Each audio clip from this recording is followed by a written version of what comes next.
ప్రభుత్వ అటవీ శాఖలో ఆఫీసర్ ఉద్యోగం. అది పరీక్ష రాయాల్సిన పని లేకుండానే. వింటుంటేనే ఆశ్చర్యంగా ఉంది కదా?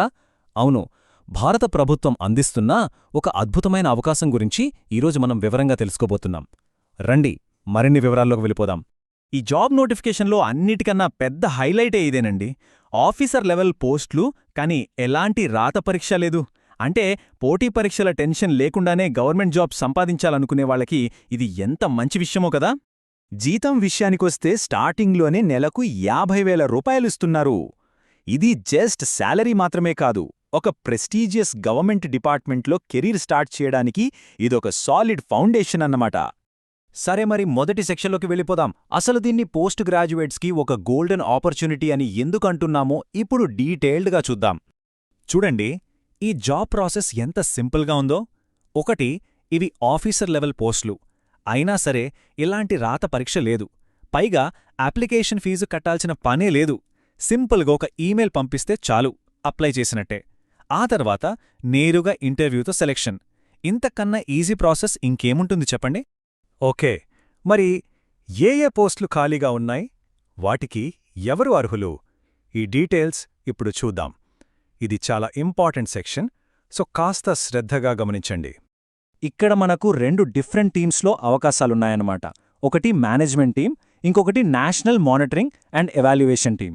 అంటే మేనేజ్మెంట్ సైడ్ ఇంట్రెస్ట్ ఉన్నవాళ్లు ఒక టీంకి, లేదు డేటా మానిటరింగ్ సైడ్ స్కిల్స్ ఉన్నవాళ్లు మరో టీంకి అప్లై చేసుకోవచ్చు. రెండింట్లోనూ చెరో 4 వేకెన్సీస్ ఉన్నాయి. మొదటగా మేనేజ్మెంట్ టీం క్వాలిఫికేషన్స్ చూద్దాం. ఫారెస్ట్రీ, బాటనీ, ఎకానమిక్స్ లేదా మేనేజ్మెంట్, ఇలా ఈ లిస్ట్లో ఉన్న సబ్జెక్టుల్లో పీజీ చేసిన వాళ్లు దీనికి అప్లై చేసుకోవచ్చు. మీ పీజీ స్పెషలైజేషన్ ఇందులో ఉందో లేదో ఒకసారి చెక్ చేసుకోండి.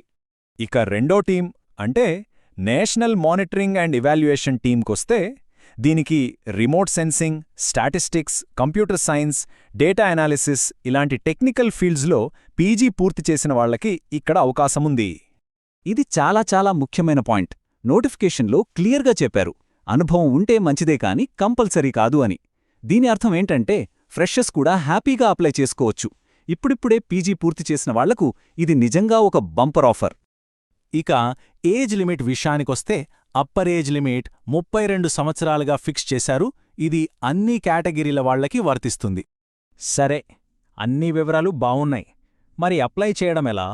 దీని గురించే చాలామందికి డౌట్స్ ఉంటాయి. కానీ కంగారు పడకండి, ప్రాసెస్ చాలా సింపుల్. స్టెప్ బై స్టెప్ ఎలాగో చూసేద్దాం. మొత్తం ప్రాసెస్ 5 సింపుల్ స్టెప్స్లో అయిపోతుంది. ఫస్ట్, నోటిఫికేషన్తో పాటే ఉన్న అప్లికేషన్ ఫామ్ని డౌన్లోడ్ చేసుకోండి. సెకండ్, దాన్ని జాగ్రత్తగా ఫిల్ చేయండి. థర్డ్, అడిగిన డాక్యుమెంట్స్ అన్నిటినీ రెడీ చేసుకోండి. ఫోర్త్, ఫామ్ని, డాక్యుమెంట్స్ని అన్నిటినీ కలిపి ఒకే పీడీఎఫ్ ఫైల్ లాగా స్కాన్ చేయాలి. ఫైనల్గా ఆ స్కాన్ చేసిన ఫైల్ని వాళ్ళిచ్చిన అఫీషియల్ ఈమెయిల్కి పంపించేయడమే. అంతే, సింపుల్. అప్లికేషన్తో పాటు ఏమేం పంపాలో ఇక్కడ లిస్టుంది చూడండి. అప్లికేషన్ రిజెక్ట్ అవ్వకుండా ఉండాలంటే ఇవన్నీ కరెక్ట్గా పంపాలి. 10th మెమో, మీ పీజీ సర్టిఫికేట్స్, లేటెస్ట్ ఫోటోస్, ఒకవేళ వర్తిస్తే క్యాస్ట్, డొమిసైల్ సర్టిఫికేట్స్, ఇవన్నీ మిస్ అవ్వకుండా చూసుకోవాలి. ఇదిగోండి, ఇదే ఆ అఫీషియల్ ఈమెయిల్ ఐడి. మీ అప్లికేషన్ పంపించాల్సింది ఈ అడ్రస్కే. పంపే ముందు 1కి 2 సార్లు స్పెల్లింగ్ కరెక్ట్గా ఉందో లేదో తప్పకుండా చెక్ చేసుకోండి. అప్లికేషన్ పంపించేశాం. ఆ తర్వాతేంటి? సెలెక్షన్ ప్రాసెస్ ఎలా ఉంటుంది? జాబ్ డీటెయిల్స్ ఏంటి? ఆ వివరాలిప్పుడు చూద్దాం. మనం ముందే అనుకున్నట్టు ఇక్కడ ఎలాంటి రాత పరీక్ష లేదు. మరి ఎలా సెలెక్ట్ చేస్తారు? వాళ్లకొచ్చిన అప్లికేషన్స్ అన్నిటినీ చూసి అందులో బెస్ట్ ప్రొఫైల్స్ ఉన్న వాళ్ళని షార్ట్ లిస్ట్ చేస్తారన్నమాట. అలా షార్ట్ లిస్ట్ అయిన వాళ్ళకి మాత్రమే ఇంటర్వ్యూకు రమ్మని ఈమెయిల్ వస్తుంది. సో అప్లికేషనే ఫస్ట్ ఫిల్టర్ లాంటిది. దాన్ని ఎంత బాగా ప్రిపేర్ చేస్తే అంత మంచిది. ఇంకో ముఖ్యమైన విషయం, ఈ ఉద్యోగం పర్మనెంట్ కాదు. ఇది 2 సంవత్సరాల కాంట్రాక్ట్ పద్ధతిలో తీసుకుంటున్నారు.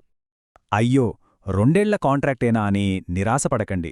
దీనివల్ల చాలా లాభాలున్నాయి. 1, మీకు గవర్నమెంట్ ఎక్స్పీరియన్స్ సర్టిఫికేట్ వస్తుంది. దీనికి చాలా విలువ ఉంటుంది. 2, భవిష్యత్తులో ఫారెస్ట్ డిపార్ట్మెంట్లో పడే పర్మనెంట్ జాబ్స్కి ప్రాధాన్యత ఇస్తారు. 3, ఆఫీసర్ లెవెల్లో వర్క్ ఎక్స్పీరియన్స్ వస్తుంది. అన్నిటికన్నా ముఖ్యంగా పనితీరు బాగుంటే ఈ కాంట్రాక్ట్ని ఎక్స్టెండ్ చేసే అవకాశం కూడా ఉంది. అలాగే మనం చివరి సెక్షన్కి వచ్చేశాం. ఇక్కడ మనం చాలా ముఖ్యమైన డేట్స్ గురించి మాట్లాడుకోబోతున్నాం. డెడ్లైన్ మిస్ అవ్వకూడదు కదా. ఈ 2 తేదీలు నోట్ చేసుకోండి. నోటిఫికేషన్ రిలీజ్ అయింది జనవరి 7న.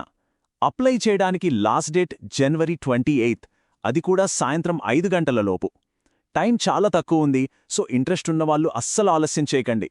సో ఒకసారి ఆలోచించండి. ఇది కేవలం 2 ఏళ్ల కాంట్రాక్ట్ జాబ్గా కనిపిస్తున్నా ఫ్యూచర్ గవర్నమెంట్ కెరీర్కి ఇది ఒక బలమైన పునాది వేసే అవకాశం. మరి ఈ స్ట్రాటజిక్ స్టెప్ తీసుకోవడానికి సిద్ధంగా ఉన్నారా? ఇంకెందుకు ఆలస్యం, వెంటనే అప్లై చేయండి. All the best.